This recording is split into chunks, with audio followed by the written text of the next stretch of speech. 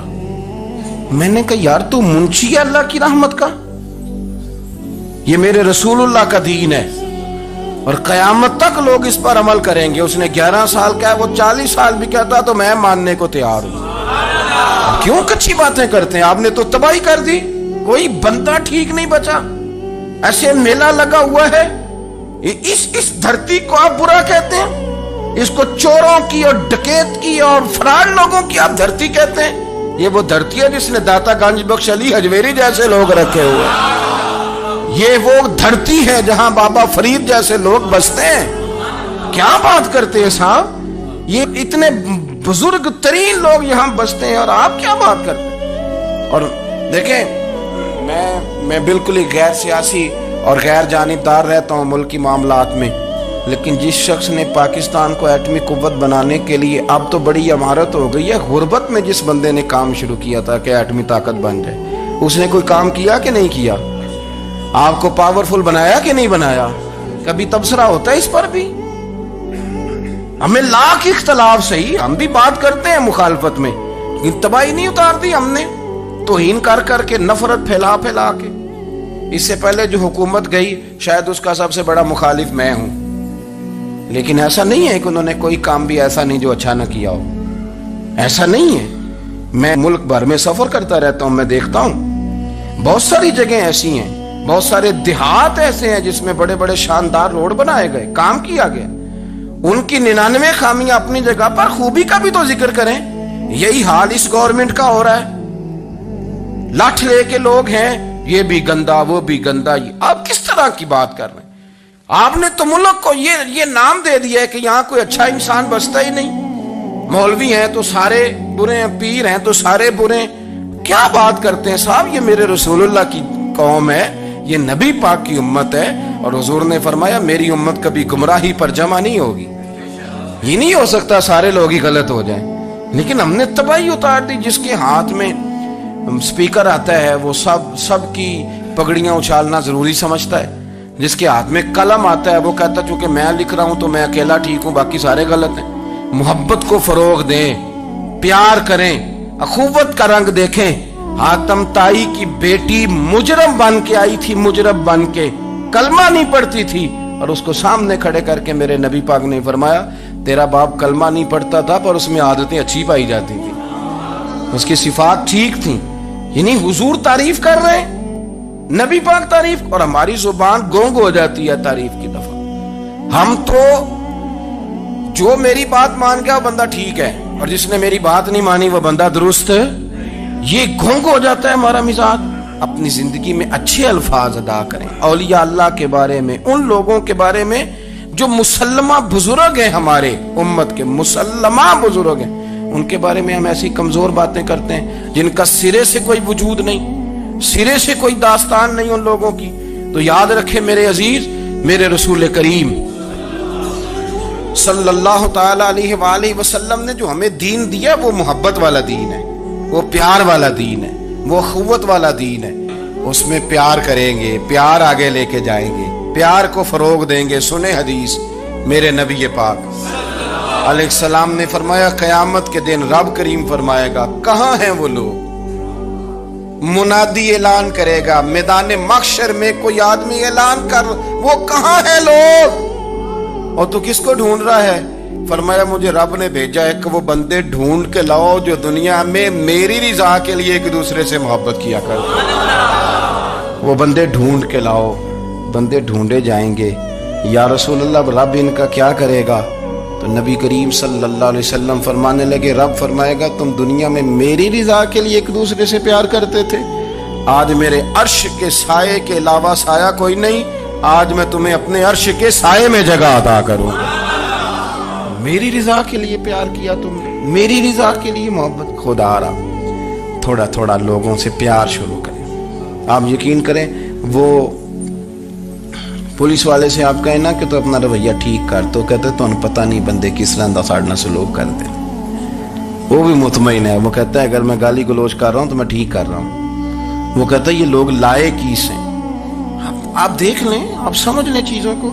میں نے ایک ڈاکٹر صاحب سے کہا کہ تھوڑی سی آپ لوگوں سے شفقت کریں، غریب لوگ آتے ہیں تو کہتے ہیں مفت دوائی دیں، تو یہ بیچ دیتے ہیں جا کے۔ ہر شخص نے ایک دوسرے کے خلاف کہانی بنا لی، نفرت کے لیے کوئی نہ کوئی پلان کر لیا، ہمیں باتیں مل گئیں، ہم نے داستان سرائی کر لی، ہم نے اپنے ذہن کو اکٹھا کر لیا۔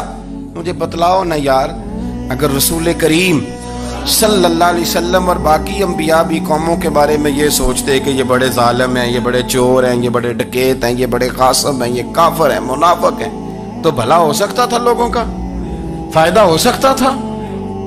وہ لوگ بڑے بڑے سخت گیر تھے، پر محبوب نے فرمایا وہ جو کریں گے وہ ان کا انداز ہے، اور ہم جو کریں گے وہ ہمارے رب نے ہمارے ذمے لگا کے بھیجا ہے۔ اپنی زندگی میں تلاش کریں اور پیار کریں اور اچھے لفظوں سے لوگوں کو یاد کریں اور خوبصورت لہجہ اختیار کریں اور ٹھنڈی اور اچھی باتیں کرنے کی کوشش کریں، اللہ کی رضا کے لیے، اللہ کی رضا کے لیے، اللہ کے بندوں سے پیار۔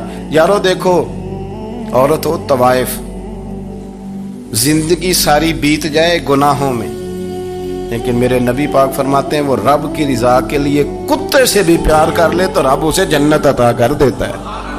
تو کتے کو پانی پلا گئی، پر پلا گئی نا اللہ کی رضا کے لیے، اسے کوئی فائدہ تو نہیں تھا نا، اللہ کی رضا کے لیے پلا گئی، تو رب کریم نے اس کے سارے گناہوں کو، کسی سے پیار تو کریں، خدا را کسی سے پیار تو کریں۔ اس سال میرے گاؤں کے میلے کی بھیڑ میں جو گم ہوا وہ ایک بھکارن کا لال تھا، اس غریب کو تلاش تھی متاع خلوص کی، اور مخلوق چپ رہی کہ یہ مشکل سوال تھا۔ یار کوئی شخص ایسا بچا ہی نہیں جس سے لوگ امید کریں، توقع کریں کہ مجھے یہ اپنا کندھا دے گا، میں سر رکھ کے رو لوں گا۔ کوئی ایک ایسا شخص ملا ہی نہیں جس کے بارے میں لوگ کہیں کہ بڑا مخلص ہے۔ یار اتنی بڑی میرے محبوب کی امت، ہر حکومت غلط، ہر شخص غلط، ہر بندہ برا، ہر جماعت بری، اللہ کی رضا کے لیے کچھ لوگوں کے لیے فروغ محبت کا بھی فریضہ سر انجام دے۔ کیسے لوگوں کو یہ بات سمجھائی جائے؟ حضرت ابو ادریس خولانی رضی اللہ تعالیٰ عنہ تابعی ہیں، حافظ منذری نے الترغیب و ترہیب میں لکھا ہے، فرماتے ہیں کہ حضرت ابو ادریس خولانی کہ میں دمشق کی جامع مسجد میں گیا تو میں نے ایک چمکدار چہرے والا، سیاہ داڑھی والا، چمکتے دانتوں والا خوبصورت نوجوان نبی پاک کی حدیثیں بیان کرتا دیکھا۔ اس کے چاروں جانب حضور کے غلام بیٹھے تھے۔ میں نے ایک شخص سے کہا یار بڑا حسین چہرہ ہے، بڑا ہی خوبصورت انداز ہے، کون ہے بندہ؟ انہوں نے کہا آپ نہیں جانتے، یہ صحابی رسول حضرت معاذ ابن جبل ہے رضی اللہ تعالی عنہ۔ حضرت معاذ ابن جبل کا انتقال بھی کوئی 40 سال کی عمر سے پہلے ہو گیا تھا، لیکن ان پر حضور کا اعتماد اتنا تھا کہ حضور نے اپنی حیات ظاہرہ میں گورنر بنایا انہیں۔ سو چمکدار دانت، حدیثیں بیان کر رہے ہیں۔ حضرت ابو ادریس خولانی رضی اللہ تعالیٰ عنہ کہتے ہیں رش بڑا تھا، میرے دل میں خواہش ہوئی کہ آج تو لوگ زیادہ ہیں، کل آؤں گا، ملاقات کروں گا۔ کہتے ہیں اگلے دن میں اپنی طرف سے سب سے پہلے گیا، پر حضرت معاذ ابن جبل تو مجھ سے پہلے مسجد میں موجود تھے اور وہ نفل پڑھ رہے تھے، اللہ اللہ کر رہے تھے۔ تو میں نے ان کے ساتھ سلام لی، فرمانے لگے کیسے آئے ہو؟ تو میں نے کہا حضور کل آپ کو دیکھا ہے، آپ کی باتیں سنی ہیں، تو گویا آپ کا تو چہرہ ساری رات میری آنکھوں کے سامنے رہا، تو میں تو سویرے زیارت کی غرض سے حاضر ہوا ہوں۔ اللہ کی رضا کے لیے مجھے آپ اچھے لگے، اللہ کی رضا کے لیے۔ کوئی بندہ ایسا بھی تو ہو نا، کوئی غریب، کوئی مسکین، کوئی عالم، کوئی صوفی، کوئی درویش، کوئی ذاتی تعلق نہ ہو، تعلق کیا ہو؟ اللہ کے لیے۔ آپ مجھے اچھے لگے۔ حضرت سیدنا معاذ ابن جبل فرمانے لگے واقعی ایسا ہی ہے؟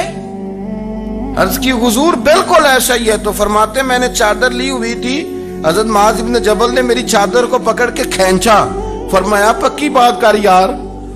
میں نے کہا حضور پکی کر رہا ہوں۔ تو فرمانے لگے سن پھر میں نے نبی کریم سے سنا ہے، رسول کریم علیہ السلام نے فرمایا جو دو بندے رب کی رضا کے لیے پیار کرتے آپس میں، اللہ ان دونوں سے محبت فرماتا ہے۔ سن پھر اس کو یاد رکھنا، اللہ ان دونوں سے محبت کرتا ہے۔ حضرت ابو ادریس خولانی سے کوئی پوچھتا تھا نا کہ دنیا میں جانا ہے تو سرمایہ کیا ہے، تو فرماتے تھے یہ جو میں نے چادر لی ہوئی ہے نا،